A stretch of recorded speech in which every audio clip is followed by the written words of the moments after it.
Hey guys, in this video, I'm gonna show you how to share location on WhatsApp. So let's get into it.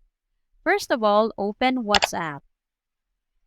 Tap on the recipient's chat and tap on the attachment icon from the chat bar. From the list of options that appears now, press Location. In the location sharing screen, you will see nearby place listings. You can either pick one of those places or choose Send your current location. Based on my GPS accuracy, you will see how accurate the location coordinates are.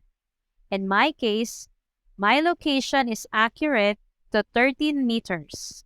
The recipient can now tap the Google Maps link to view my current location. So that's all for this video, guys. If this video was helpful, please give us a like. And don't forget to subscribe to our channel so you don't miss out our new uploads. Thanks for watching, and I will see you in the next one.